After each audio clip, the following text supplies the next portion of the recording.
جہاں یہ بھی کہا گیا کہ یہودیوں کو بھی مجبور نہیں کیا جائے گا کہ کہاں بستے ہو، اور ان ممالک کو بھی جہاں ان کو بسایا جا رہا ہے ان کو مجبور نہیں کیا جائے گا، باہمی رضامندی کی بنیاد پر ان کو بسایا جائے۔ پھر جبراً فلسطین میں کیوں آباد کیا گیا؟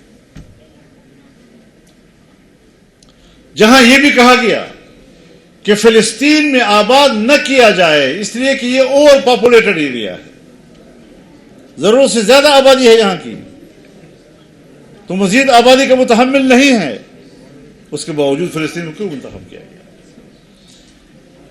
جہاں یہ بھی کہا گیا اس سفارشات میں کہ فلسطین اقتصادی لحاظ سے کمزور ملک ہے، وہاں کوئی زیادہ دباؤ نہ ڈالا جائے، پھر کیوں فلسطین کو دباؤ ڈالا گیا؟ اور 1917 میں برطانوی وزیر خارجہ بالفور نے ایک معاہدے کے تحت اسرائیلی ریاست کا اعلان کر دیا۔ آج پروپیگنڈا کیا جا رہا ہے کہ صاحب یہ تو فلسطینیوں نے خود زمینیں بیچی، اب خود زمینیں بیچ کر اس پر یہودی آباد ہو گئے، تو یہ کیا آپ لوگ باتیں کر رہے ہیں؟ بہت بڑا مغالطہ ہے تاریخی لحاظ سے۔ آپ ریکارڈ دیکھیں، 1917 میں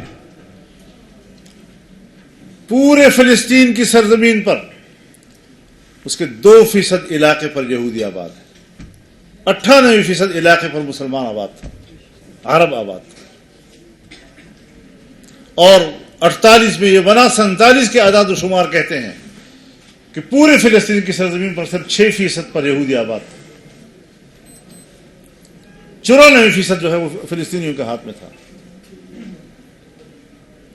پھر یہ کہنا کہ انہوں نے زمینیں بیچیں اور اس کے اوپر یہودی آباد ہو گئے، تاریخ کو جھٹلایا جاتا ہے، اعداد و شمار کو جھٹلایا جاتا ہے، حقائق کو جھٹلایا جاتا ہے۔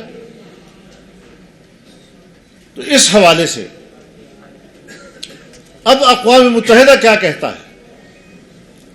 آج کا اقوام متحدہ کہتا ہے کہ 1967 کے بعد اسرائیل نے جن علاقوں پر قبضہ کیا ہے یہ ناجائز قبضہ ہے۔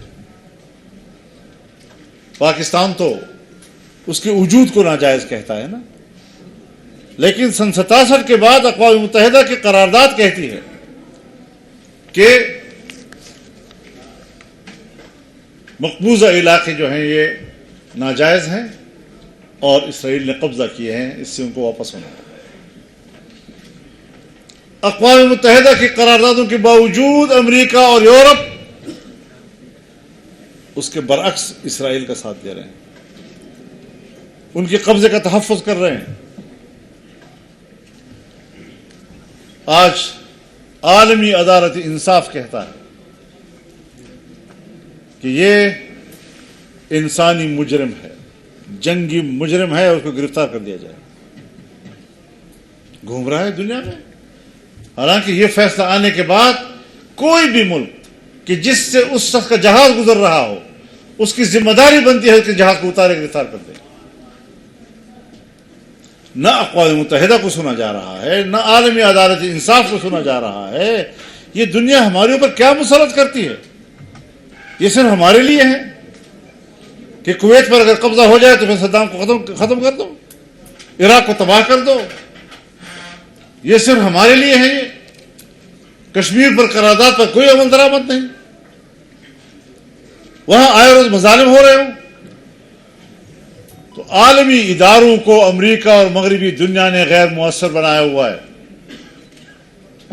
حالانکہ اصول کی بنیاد پر اقوام متحدہ کی ماضی بھی ہمارے موقف کی حمایت کرتی ہے، اور عالمی عدالت انصاف کے آج کے فیصلے بھی ہمارے موقف کی حمایت کر رہے ہیں۔ پھر اس کے باوجود کہاں سے ہوئی ہے دنیا؟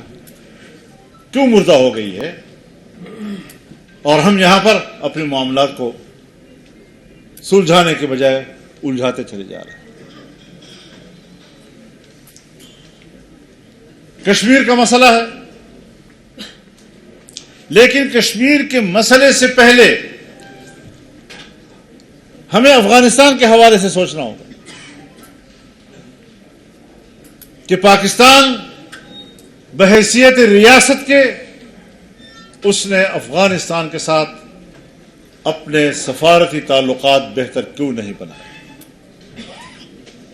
یہ بات یاد رکھیں کہ ظاہر شاہ سے لے کر اشرف غنی تک جتنی حکومتیں آئی ہیں پرو انڈین تھی، سوائے امارت اسلامیہ افغانستان کی۔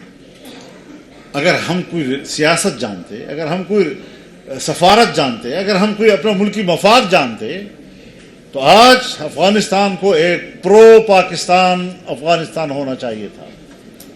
ہم ان کو بھی دھکیل رہے ہیں کہ جاؤ تم روس کے ساتھ کہیں بات کرو، چائنا کے ساتھ بات کرو، انڈیا کے ساتھ بات کرو۔ کس بات پر؟ سرحدیں روک دی ہیں، ہزاروں گاڑیاں مال لی ہوئی ادھر کھڑی ہیں، ہزاروں ادھر کھڑی ہیں، عوام کا مال تباہ و برباد ہو رہا ہے، سرحد پر وہاں ٹینشن پیدا کر دی گئی ہے۔ یہ وہ غلط پالیسیاں کہ میں سمجھتا ہوں کہ ہماری ریاستی قوتیں یا تو سفارتی ذہن کے ساتھ غلام ہیں یا پھر ان کی سفارتی ذہنیت صفر ہے، ان کو سوچنے کی صلاحیت نہیں۔ اور میں نے تو ان کو کمیٹی میں کہا ہے کہ جناب اگر ہر مسئلے کے لیے فوج کے سوچ یا فوج کی اپروچ ہو، کبھی بھی آپ یہ مسئلہ حل نہیں کر سکیں گے جب تک کہ آپ کے ساتھ پولیٹیکل سوچ نہ ہو، اکنامک سوچ نہ ہو۔